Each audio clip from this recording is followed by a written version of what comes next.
자, 이제 이번 주는 프로프리오셉터, 고유 수용기라고 불리우는 프로프리오셉터에 대해서 한번 알아보도록 하겠습니다.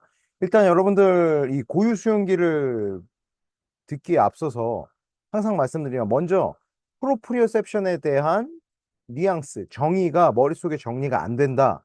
그러면 고유 수용기를 보는 게 더 여러분들을 헷갈리게 할 수 있어요. 그렇기 때문에 지금 잠시 이 영상을 멈추시고 다시 한번 앞선 강의를 복습 개념으로 보고 오시면 훨씬 더 이해하시는데 도움이 될 거라 저는 생각을 합니다. 그렇기 때문에 귀찮더라도 지난주 강의가 머릿속에 정리가 안 되고 기억이 잘 안 난다. 그러면 먼저 보고 오늘 강의를 들으시는 것들을 반드시 추천을 드려요.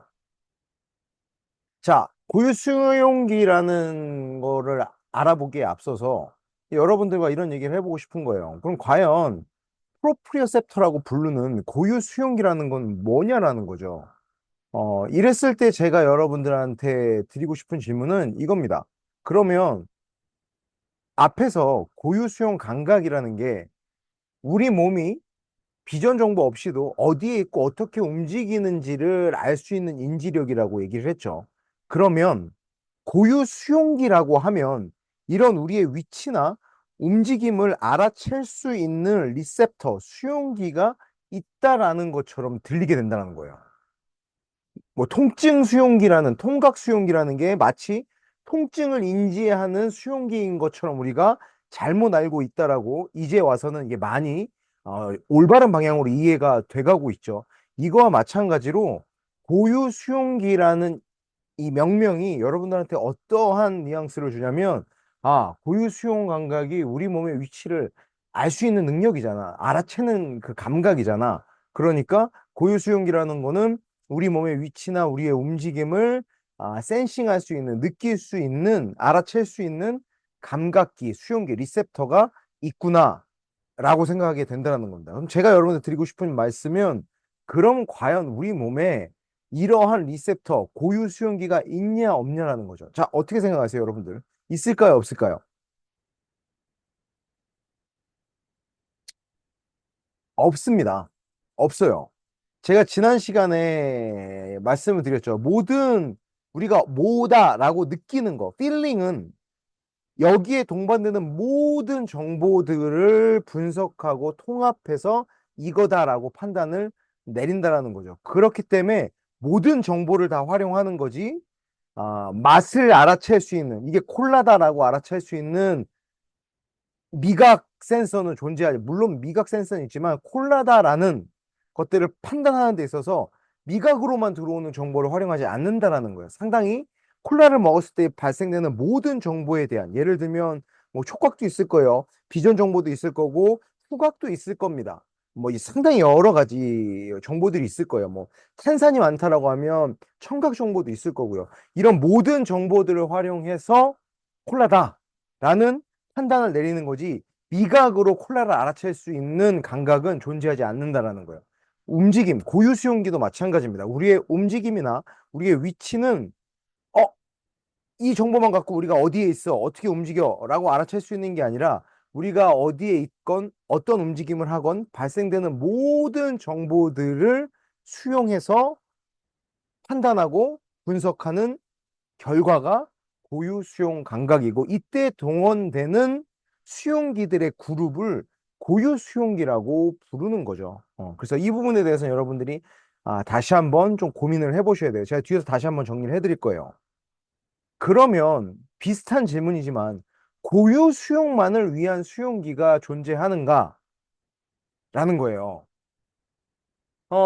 이거는 뭐 닭이 먼저냐 달걀이 먼저냐 할 수 있는데 고유 수용만을 위한 수용기는 존재하지 않습니다. 다른 수용 감각이, 수용기가 고유 수용을 위해 활용되는 경우가 맞다라는 거죠. 이건 뭐냐면, 다시 한번 제가 콜라 예를 들어드리면, 후각이나 청각은 콜라라는 맛을 느끼기 위한 수용기는 아니죠. 청각은 원래 듣는 거고, 비전은 보는 거고, 후각은 냄새를 맡는 거잖아요. 근데 콜라라고 하면 우리가 먹는 거, 미각에 더 많은 퍼센테이지가 있다고 생각한단 말이에요.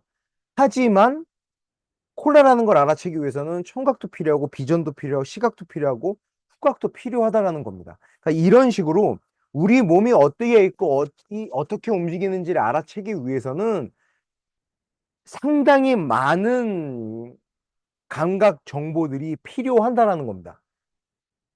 이게 고유 수용기에 해당되는 리세터들이 고유 수용만을 위해 존재하는 것처럼 여길 수 있는데요. 이거는 그러니까 이 다이어그램을 그려보면 고유 수용기에 해당되는 애들이요. 이 고유 수용기 밖에서도 활동할 수 있다는 거. 또는 다른 부분의 수용기들과 교집합을 갖고 있을 수도 있다라는 겁니다. 그렇기 때문에 고유 수용기가 존재하는 게 아니라 기존에 원래 있던 감각 수용기들 중에 고유 수용에 필요한 이런 정보들을 제공하고 활용된다라고 이해하는 게 훨씬 더 맞다라는 거죠. 그래서 이거는, 조금 얘기가 다를 수 있어요. 예를 들면 이런 거죠. 뭐, 동네에 체육시설이 있어요. 체육시설이 있는데, 여기를 누가 빌려서 써. 그쵸? 근데 누구나 빌려서 쓸 수 있는 거예요. 근데 남들이 봤을 때는 되게 유명한 팀이 여기 체육관을 맨날 빌려서 쓴단 말이에요. 그러면 여러분들은 그 체육관이 그 팀을 위해서 존재한다고 생각하세요? 아니면 다른 사람 모두가 다 이렇게 필요할 때마다 사용할 수 있는 공간이라고 보세요? 제가 말한 후자가 맞는 거죠. 이미지상으로는 아, 이 팀이 여기 쓰는 거야. 이 팀을 위한 체육관이구나. 라고 알 수도 있지만 실상을 보면 설립 목적도 그렇지 않고 다른 사람이 얼마든지 그 공간들을 활용할 수 있다라는 거예요. 그쵸? 수용기라는 게 그렇습니다. 모든 수용기들은 상황상에 따라서 뇌가 브레인이 필요할 때 어떤 목적에 의해서든 그 정보들은 계속 활용될 수 있어요. 왜냐하면 정보들은 계속 전달되고 센서리 인포메이션이 계속 전달되고 있는 거기 때문에 그 얘기는 고유 수용에 활용되는 이 수용기들이 고유 수용만 유명한 팀 안에만 국한되지는 않는다라는 거예요. 다른 상황에서 활용될 수도 있는 여지나 활용성이 분명히 있다는 겁니다. 이 부분에 대해서 상당히 많이 헷갈려하는 경우들이 많아요. 어떤 책을 보면, 어떤 논문을 보면, 얘는 고유 수용기였는데, 딴 데 가보니까 얘는 또 뭐, 소마토 센서리, 체성 감각계라 그러고, 막 되게 다른 분류에 혼재되어 있는 경우들이 많다는 거죠. 가능한 겁니다. 틀린 게 아니라 가능한 거예요. 왜냐하면 수용기 자체가 어떤 특정 목적만을 위해 존재하는 게 아니라 특정 목적을 위해서 활용될 수 있는 정보들을 계속 제공해 주는 게 수용기들, 리셉터들의 원래 본연의 역할이기 때문이죠. 그래서 이 부분은 여러분들이 조금 더 생각을 다시 한번 해보셔야 돼요. 고유 수용만을 위한 수용기는 존재하지 않습니다. 다만 고유 수용 감각, 내 몸을 아는 인지에 필요한 정보들을 여러 수용기에서 우리가 활용하게 된다라는 거예요. 그래서 주로 고유 수용 감각에 동원되는 이런 수용기들의 그룹을 동원되는 수용기들의 그룹을 프로프리오셉터 고유 수용기라고 클래시피케이션 분류화 그룹화 해 놓은 게 고유 수용기라는 겁니다. 그렇기 때문에 이 부분에 있어서 두 가지 오해를 하시면 안 돼요. 첫 번째, 고유 수용 감각을 인지할 수 있는 단독적인 고유 수용기라는 게 있다라는 거죠. 우리의 위치나 움직임을 바로 느낄 수 있는 이러한 채널이 있다, 립세터가 있다. 이건 잘못된 거예요. 기존의 수용기들의 정보를 전체적으로 통합해서 알아채는 겁니다. 두 번째, 그러면 고유 수용기라는 카테고리 안에, 분류 안에 있는 수용기들은 고유 수용만을 위한 애들인가? 그것도 아니라는 거예요. 다른 목적에 의해서, 얘네들은 어떻게 보면 퍼블릭하다고 봐야죠. 공용 수용기예요. 어디서나 특정한 목적에 의해서 이 정보가 필요하다라고 하면 이 수용기들은 그 정보들을 이미 제공하고 있고 채택될 수 있다라는 겁니다. 그렇기 때문에 어떤 사람이 분류를 나눈다라고 하면 고유 수용기 안에, 분류 안에 해당되어 있는 여러 수용기들이 다른 분류 안에도 포함될 수 있다. 이게 고유 수용기를 공부할 때 여러분들이 가장 많이 오해하시는 이 두 가지 사안들이에요. 그래서 이 부분들에 대해서 다시 한번 고민을 해보셨으면 좋겠고, 또 하나, 그러면 트레이닝을 통해 고유 수용 감각이 좋아질 수 있는가?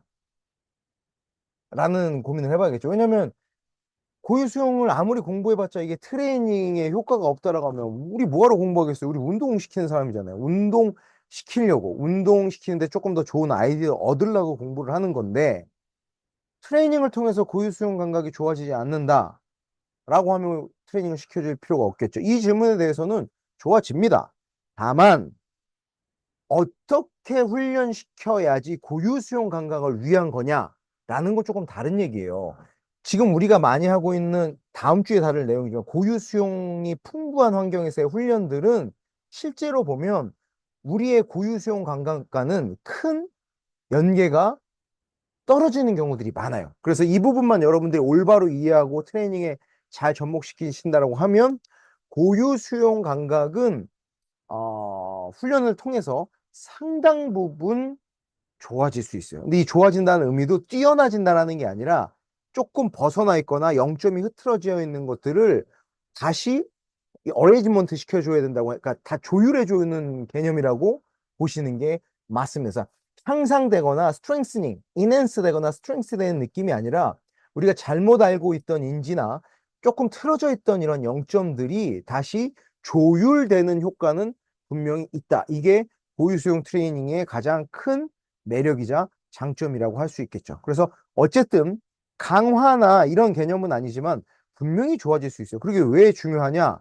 제가 분명히 지난주에 말씀드렸죠. 고유 수용 감각이라는 거는 어떤 편향성을 갖고 있고 상당히 0점이 틀어질 수밖에 없는 특성을 갖고 있습니다. 그렇기 때문에 강화나 이런 게 아니더라도 이러한 편향성이 줄어들거나 틀어진 0점을 계속 잡아준다라고 하면 이 효과야말로 상당히 훌륭한 효과라고 볼 수 있는 거죠. 그래서 트레이닝을 통해서 고유 수용 감각은 좋아질 수 있습니다.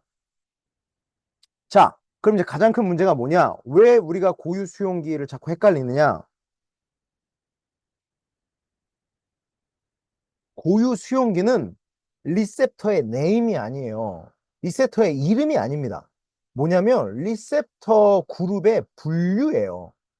분류와 이름이 뭐가 차이가 있냐? 그럼 여러분들 제가 쉽게 설명해 드릴게요. 제 이름은 장유태입니다. 그러면 저의 이름은 장유태 하나죠. 하지만 저에게 붙는 분류는 여러 가지가 있을 수 있어요. 어, 아시아, 동양인, 한국 사람, 그쵸? 그 다음에 더 큰 분류로 가면 인류, 더 작은 분류로 오면 서울 사람, 송파 사람, 이런 식으로 장유태라는 이름 하나에 고유명사죠. 제가 속할 수 있는 분류는 어마어마하게 많겠죠. 그쵸? 그렇기 때문에 고유 수용기는 분류예요. 클래시피케이션입니다. 예를 들면 장유태가 아니라 아시아 사람, 한국 사람, 이런 의미의 분류라는 거죠. 그리고 나서 이 안에 포함되는 애들을 보면 우리가 알고 있는 관절 수용기들, 그 다음에 피부 아래에 있는 이 촉각 수용기들, 대부분 촉각 수용기나 이 관절 수용기들은 비슷한 애들이 많습니다. 아무튼 이런 우리가 쉽게 아는 골지 텐던 오르간, 루피니, 파치니안, 프리널브, 그 다음에 GTO, 머슬 스핀들, 베스튜뷸라 이런 애들은 이름이에요. 이름입니다. 그리고 고유 수용기 프로프리오셉터는 얘네들을 포함하는 얘네들이 속해질 수 있는 분류가 되는 겁니다. 그렇기 때문에 여러분들이 항상 어 햄스트링은 분류죠. 그리고 햄스트링 분류 안에 들어가는 여러 가지의 그룹명이 있죠. 근육명이 있죠. 이렇게 어떠한 단어를 볼 때, 전문 용어로 볼 때 이게 분류를 의미하는지 아니면 네임을, 이름을 의미하는지를 아실 필요가 있어요. 그럼 어떤 문제가 생기느냐? 분류일 때는 분류의 개념으로 알아야 되고요. 이름일 때는 이름의 개념으로 알아야 돼요. 근데 여러분들이 이걸 혼돈하는 경우들이 되게 많다라는 거죠. 왜 어떤 혼돈이 되냐? 아까도 말씀드렸잖아요. 저의 이름은 장유태지만 제가 속할 수 있는 분류는 되게 많단 말이에요. 그러면 저라는 사람은 어떤 분류에서 봤을 때는 다른 분류에 제가 있으면 쟤는 저기 있는 애가 아닌데 라고 할 수도 있다라는 겁니다. 그래서 이런 것들이 여러분들이 정리가 안 되다 보니까 공부를 하실 때 이 책, 이 논문에서는 이게 여기서 나오고 이게 여기서 나오고 얘 아닌데 얘 원래 쟤인데 이런 식으로 이해를 할 수밖에 없는 한계점이 생긴다는 겁니다. 그렇기 때문에 여러분들이 항상 분류와 이름을 구분할 수 있어야 되고요. 그 다음에 분류로 썼을 때는 더 포괄적인 의미로 이해하시는 게 맞는 거고요. 이름으로 썼을 때는 일단 그 개인으로 보시는 게 맞다라는 거예요. 분명히 장유태라는 이름으로 나왔는데 얘를 얘 자체로 봐야지 얘는 아시아인이야, 얘는 한국인이야. 이름을 얘기하고 있는데 분류의 개념으로 그 맥락, 문맥을 이해하시면 상당히 많은 오류가 벌어질 수 있어요. 이게 여러분들이 전문 서적을 보거나 논문을 볼 때 상당히 많이 헷갈리는 부분이고 글 쓰는 사람들, 연구자들이나 학자들도 이게 막 쓰다 보니까 이러한 개념들을 혼용해서 사용되는 경우들이 되게 많습니다. 그렇기 때문에 여러분들이 분류와 이름이 나왔을 때는 한번 생각해봐요. 얘가 지금 이 문맥적으로 봤을 때 의미하는 게 이름, 이 골지 텐던 오르간이란 얘를 의미하는 건지 아니면 분류, 관절 수용기 아니면 뭐 고유 수용기 이런 것들을 의미하는지를 여러분들이 볼 필요가 있다라는 거예요. 그래서 여러분들이 분류와 이름을 항상 이 체계를 머릿속에 잘 정리해 두실 필요가 있다는 겁니다. 그러면 과연 고유 수용기라는 분류는 무엇이냐? 뭐겠어요? 아까 말씀드렸잖아. 고유 수용 감각이 뭐예요? 우리 몸의 위치와 움직임을 알아채는 인지력이라고 했잖아요. 근데 여기서는 어떠한 좀 전제 조건이 있냐면 비전 정보가 아닌 체성 감각과 이러한 베스티뷸라들을 활용해서 알아채는 능력이라고 보는 학자들의 의의가 많습니다. 왜냐하면 눈으로 보면 보게 된다라고 하면 고유 수용 감각이 그렇게 필요하지 않아요. 눈으로 보는 순간 내가 어디에 있고 어떻게 움직이나 알 수 있으니까. 근데 고유 수용 감각의 의미를 조금 더 보면 비전 정보 없이 내가 지금 보지 않아도 내 몸에 있는 감각기들을 통해서 체성 감각이라는 건 우리 몸에 있는 그렇죠. 우리가 체성분이라 그러잖아요. 우리 몸에 이러한 성분들을. 그래서 체성 감각, 우리 몸에 있는 감각들을 갖고 내 몸이 어디에 위치했고 어떻게 움직이고 있는지를 알아채는 인지력입니다. 그래서 여기에서는 비전은 빠진다라고 보셔야 돼요. 그래서 고유 수용기는 바로 이런 의미들을 갖고 있어요. 우리 몸의 위치와 우리 몸의 움직임을 우리 몸에 있는 체성 감각에 주는 정보들을 통합해서 판단해서 알아채는 능력들이고 이때에 활용되는 체성 감각 수용기들이 바로 고유 수용기다라는 거죠. 그럼 여기 얼마나 많은 게 나와요? 체성 감각계 나오죠. 그쵸? 소마토 센서리라는 게 또 나와요. 뭐 알 필요는 없어요. 아무튼 이런 뭐 체성분 알잖아요. 우리 몸이라는 거잖아요. 그렇기 때문에 체성 감각, 우리 몸에 있는 감각들을 의미합니다. 그러면 또 누가 있느냐? 얘 지금 어떤 분류겠어요? 관절 수용기예요. 관절 수용기. 그러면 얘는 또 조인트 리셉터라는 분류를 갖게 돼요. 근데 이 안에 보면 고지 텐던 오르간, 프리널브 엔딩, 뭐 파시니안, 그다음에 뭐 루피니 이런 애들이 존재하죠. 얘네들은 네이밍입니다. 네임이에요. 네임. 근데 얘는 보면 어디에도 속해요? 관절 수용기에도 속하지만 파치니안 이런 애들 보면 어디에도 있어요. 여기도 있죠. 그렇기 때문에 얘는 또 텍타일 센서리라고 하는 이러한 피부 감각, 그렇죠? 촉각 감각에도 포함이 되는 거예요. 그러면 아까 또 헷갈릴 수 있죠. 야, 파치니아는 조인트 리세터인데 뭐야? 여기도 있네? 이거 뭐지? 막 이렇게 헷갈릴 필요가 없다라는 거예요. 왜냐? 얘네들은 이름이기 때문에 존재할 수 있습니다. 다만 얘는 파치니아 같은 경우는 그러면 촉각 수용기도 될 수 있는 거고 관절 수용기도 될 수 있는 거죠. 골지 텐던 오르간도 마찬가지예요. 보면 지금 여기 관절 리셉터로 나와 있지만 우리가 대표적으로 어떻게 알고 있어요? 기계 수용기, 근건 접합부에 있는 수용기로 알고 있단 말이에요. 하지만 관절 내에도 존재한다는 거죠. 그렇기 때문에 머슬에 있는 기계 수용기로도 볼 수 있지만 조인트 리셉터라고도 볼 수 있어요. 그 다음에 또 그러면 기계 수용기는 뭐고 관절 수용기는 그럼 얘네들은 기계 수용기 아닐까요?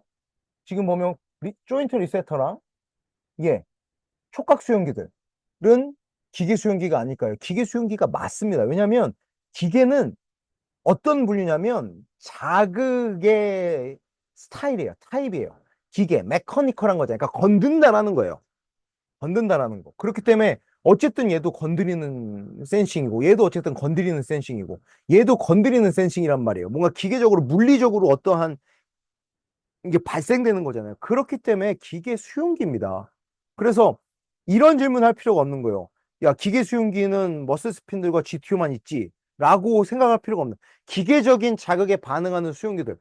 건드는 거, 당연히 기계적인 거잖아요. 그렇기 때문에 건드는 것들이 나오면 촉각 수용기 당연히 기계 수용기겠죠. 그렇기 때문에 여러분들이 어떤 수용기들 이름 앞에 뭐가 붙는다 그러면 이게 분류인지 이름인지를 알 필요가 있다는 거예요. 대부분 분류가 훨씬 더 많이 나오는 거예요. 그리고 그 분류 안에 해당되는 이름들이 상당히 많이 존재하는 거고 얘네들은 어디 여기에도 있을 수 있고 저기에도 있을 수 있다. 그러니까 이런 식으로 분류와 이름의 관계를 이해하시면 되고 그리고 고유 수용 감각에 동원되는 애들은 체성 감각들이다. 그 다음에 하나 더 베스티뷸라가 중요하죠. 왜냐하면 베스티뷸라가 그 달팽이관 있잖아요. 머리가 움직일 때마다 정보들을 되게 많이 주거든요. 그렇기 때문에 움직이기 시작하면 머리가 움직이기 때문에 상당히 많은 정보를 주겠죠. 그래서 여러분들이 고유 수용기에 해당되는 애들은 보면 이렇게 있어요. 관절 수용기, 그 다음에 촉각 수용기, 그 다음에 전정기관, 그 다음에 근육에 있는 기계 수용기들, 근육계에 있는 기계 수용기들. 라는 분류가 또 하위 분류가 있는 거죠. 그럼 이 하위 분류의 또 이름을 보면 관절 수용기에서의 예. 그쵸? 촉각 수용기에서 예. 그쵸? 그 다음에 뭐 전정기관에. 그쵸? 그 다음에 기계 수용기의 머슬 스핀들, GTO. 이런 식으로 이름들이 많이 존재하는 거예요. 그래서 이 각각의 모든 이름은 고유 수용기일 수 있겠죠. 하지만 때에 따라서는 기계 수용기일 수도 있을 거고 조인트 리셋터일 수도 있을 거고 촉각 수용기일 수도 있을 거라는 겁니다. 그래서 이런 식으로 여러분들이 전체의 그림을 보고 나면 이 작은 것들에 너무 연연하거나 막 집착하지 않게 된다는 거예요. 왜냐하면 분류의 이 단계나 분류의 의미, 그다음에 분류에 포함되는 이 전체적인 그림을 이해하는 게 그 한 놈만 이해하고 전체의 그림을 제대로 이해하지 못하는 것보다 훨씬 더 스마트하다라는 겁니다. 그리고 문맥적으로 상당히 많은 부분들을 이해할 수 있게 된다는 거죠. 그래서 이게 항상 여러분들이 분류와 이름을 잘 구별하는, 구분 짓는 학습 능력들을 기르시는 게 상당히 중요합니다. 자, 그럼 이제 조금 더 볼까요? 기계 수용기라고 불리는 이게 그 머슬에 있는 기계 수용기죠. 근육계에 있는 머슬 스핀들과 GTO예요. 그쵸? 그럼 제가 여러분들한테 뭘 질문하고 싶냐면 우리가 그럼 뭐 어쩌라는 거예요? 뭘 알아야 되는 거예요? 머슬 스핀들과 GTO는 얘의 명칭, 얘의 구조, 얘의 뭐 이런 디테일한 것들을 알아야 될까요? 저는 그렇게 생각하지 않습니다. 왜냐하면 우리는 생리학자가 아니에요. 뭐 조직학자가 아니란 말이에요. 그럼 우리는 뭘 알아야 되느냐? 얘가 어떤 환경에 반응하는지를 알아야죠. 왜냐하면 그 환경 자체가 움직임이기 때문에. 그쵸? 어쨌든 우리가 운동을 시킨다는 게 움직임이기 때문에 이 수용기들이 어떤 환경에서 센싱이 벌어지느냐, 반응하느냐를 아는 게 중요하겠죠. 그럼 우리 알고 있잖아요. 머슬 스핀들은 길이 변화나 길이 변화율, 그러니까 길이 변화가 일어나면 무조건 길이 변화에 대해서 반응하는 거고 정보를 발생시키는 거고 길이 변화율은 얘가 얼마나 빨리 움직이는지 이런 것도 알아챌 수 있다는 거예요.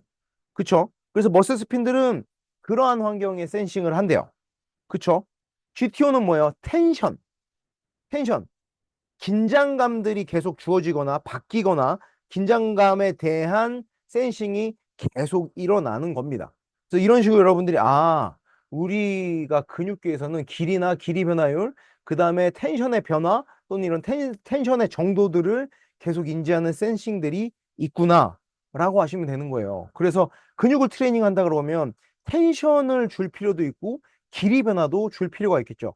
텐션을 주려면 무게를 주거나 내 체중을 실어야지 텐션들이 더 증가할 테니까 그래서 웨이트를 주면 이런 부분들이 줄 수 있구나. 관절을 움직이게 되면 어쨌든 길이 변화가 일어나니까 이런 아이소키네틱한 운동들이 머슬 스핀들을 엄청 많이 자극하겠구나. 아이소메트릭하거나 그러니까 가만히 있어도 텐션은 증가할 거예요. 체중이 주거나 무게가 주어지면. 근데 길이 변화가 일어나도 텐션 변화는 일어납니다. 이게 뭔 소리야 할 수 있는데 여러분들 잘 이해해 보시면 장력이 센 파워밴드를 여러분들이 잡아당기고 줄이고 하면 양쪽에 잡고 있는 쪽에서도 텐션 변화가 장력 변화 때문에 당연히 생기게 되죠. 그렇기 때문에 길이 변화가 없는 상태에서 외력이 주어져도 텐션은 발생되게 되고 길이 변화가 일어나도 텐션은 발생되게 됩니다. 그래서 이런 상황에서 기계 수용기들이 머슬 스피너과 GTO가 센싱을 하겠구나 라고 생각을 하셔요. 그럼 우리는 머릿속으로 이런 환경의 움직임들을 제공을 해야겠다라는 생각을 하면 되죠. 그렇기 때문에 우리는 움직이는 다이나믹한 것도 하는 거고 스태틱한 것도 하는 거고 무게를 증가시키기도 하는 겁니다. 왜냐하면 그런 것들이 이러한 리셋터들을 계속 자극시킬 테니까. 관절 수행기를 볼까요? 이거는 뒤에서 볼 거예요. 뒤에서 운동시킬 때 더 볼 건데 이름 외울 필요 없어요. 뭘 볼 거냐면 똑같아요. 어떤 환경에 반응하냐는 거. 이거 뭐 알 필요도 없어요. 스트레스홀드가 높은지 낮은지 이게 빨리 적응하는지 천천히 적응하는지도 알 필요는 없습니다. 그냥 환경만 일단 볼게요. 얘는 뭐예요? 얘는 뭐예요? 얘는 중간 범위에서 그렇죠. 뭔가 인지하는 그러니까 전체 레인지한 중간 범위에서 센싱을 하기 시작한대. 얘는 뭐래요? 얘는 완전히 가만히 있을 때만 센싱을 한대요. 얘는 또 뭐예요? 정상적인 환경에서 센싱하지 않는데 그 대부분 뭐냐면 얘는 관절의 끝범위, 손상을 일으킬 만큼의 끝범위에 갔을 때 반응하는 애입니다. 얘는 또 뭐예요? 얘는 뭐예요? 얘는 어 정속할 때는 잘 반응을 안 해. 정속일 때는. 언제 반응하냐면 속도의 변화가 있을 때. 그래서 가속이나 감속이 일어날 때 반응을 한대요. 그러니까 이런 걸 본다면 우리가 이런 생각을 할 수 있겠죠. 관절을 트레이닝 시킬 때는 중간 범위의 훈련이 필요하겠구나. 또는 끝 범위의 훈련이 필요하겠구나. 가만히 있는 훈련도 필요하겠구나. 정속이 아니라 가속이나 감속이 필요한 훈련도 필요하겠구나. 왜? 이런 환경에서만 센싱하는 립세터들이 존재하기 때문이죠. 그렇기 때문에 수용기를 공부한다 그러면 파치니안 소체 여기 찾아. 막 외워. 얘 구조 막 외워.가 중요한 게 아니야. 이름 몰라도 돼요. 그냥 얘가 어느 환경에 반응하는지를 알면 그 환경을 제공해 주면 어쨌든 얘는 될 거 아니야. 그럼 우리는 환경만 알고 있으면 이름은 까먹어도 어쨌든 이 환경들을 골고루 제공해 주다 보면 그 이름을 까먹은 애들이 모두 다 잘 활용되고 있다는 겁니다. 그렇기 때문에 운동을 시키는 사람들은 학자가 아니잖아요. 학자일 수도 있지만 운동을 시키기 위해서는 이러한 단순히 이름을 외우고 구조를 달달달 막 머릿속에 그리고 하는 것보다는 어떤 환경에서 반응을 하는지를 알아채고 그 환경들을 운동으로 제공시켜준 아이디어가 상당히 중요한 아이디어라는 겁니다. 전정기관, 이건 뭐 알죠? 머리의 위치 변화가 일어날 때마다 일어나는 거예요. 그래서 여러분들이 몸을 가만히 두고 머리만 움직이는 이런 훈련들도 상당히 좋은 고유 수용 감각들이 될 수가 있어요. 그래서 이런 부분들은 제가 또 트레이닝 파트에 가서 어떻게 또 훈련할 수 있는지를 한번 설명을 드리도록 할게요. 그 대표적으로 여러분들이 아시는 뭐 멀미나 어지러움증, 뭐 시덥을 많이 하거나 했을 때 어지러움증들은 다 이런 전정기관의 정보들이 투머치하게 들어오는 거에 대한 브레인의 이러한 반응들이죠. 이상 반응들인 거죠. 자, 촉각 수용기. 자, 움직임, 고유 수용기인데 촉각이 뭐가 중요해라고 생각할 수 있지만 잘 생각해 보세요. 여러분들이 움직이게 되면 이 스킨들이 상당히 많은 레이어로 이루어져 있거든요. 그렇기 때문에 층층이 이렇게 글라이드가 일어나요. 그렇게 되면 이 레이어들이 움직이게 되면 상당히 많은 감각기들을, 리셉터들을 건들 수밖에 없다라는 겁니다. 그렇기 때문에 촉각 수용기도 움직임을 인지하는 데 있어서 상당히 중요한 리셉터가 될 수 있어요. 뭐 요즘에는 그렇게 많지 않은데 예전 같은 경우에는 최근에 한 3년 전만 해도 근막 통증 증후군, 뭐 섬유 통증 증후군이라는 게 상당히 많이 유행이라고 하지만 이슈 중에 하나였어요. 그게 엄청 아프니까 그런 것들 중에 원인이 하나가 이러한 촉각 수용기들이 특정한 정보들을 너무 많이 받거나 잘못된 정보를 받았을 때 브레인이 발생하는 투머치한 이상 반응들이 그렇게 통증으로 일어나는 경우들도 상당히 많습니다. 아무튼 촉각 수용기가 우리의 움직임에 상당히 밀접할 수밖에 없는 구조를 갖고 있다라는 정도 여러분들이 알고 계셔야 돼요.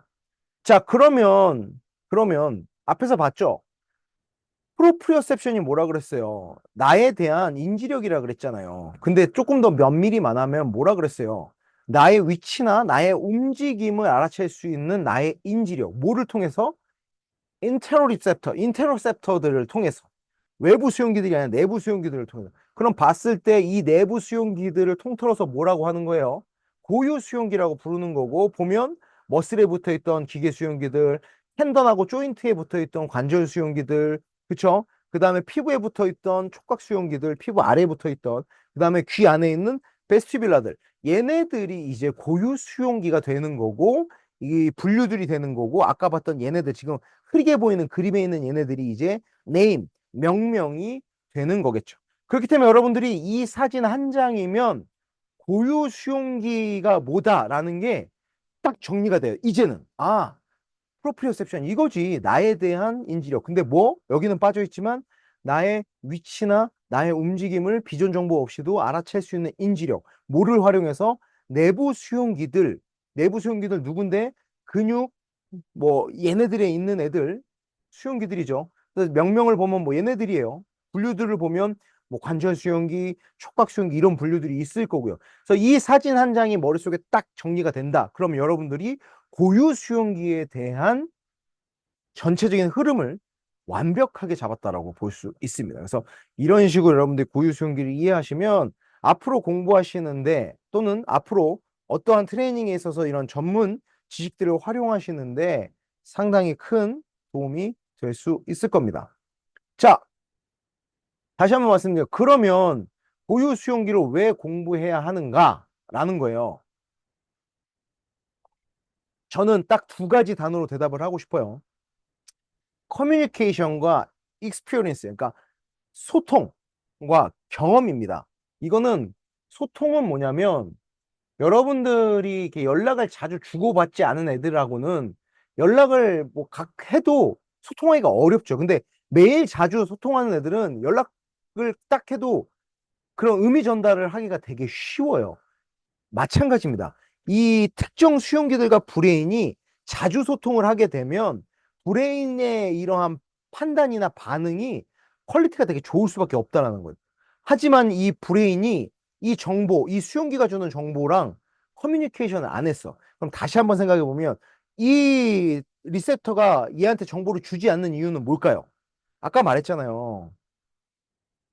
얘 이럴 때만 얘가 액티브 된다고요. 이럴 때는 인액티브가 안 된다고요. 그러면 여러분들이 특정 수용기가 센싱할 수 있는 환경을 이 사람도 일상생활에 노출이 안 되는데 트레이닝을 통해서 노출이 안 됐어.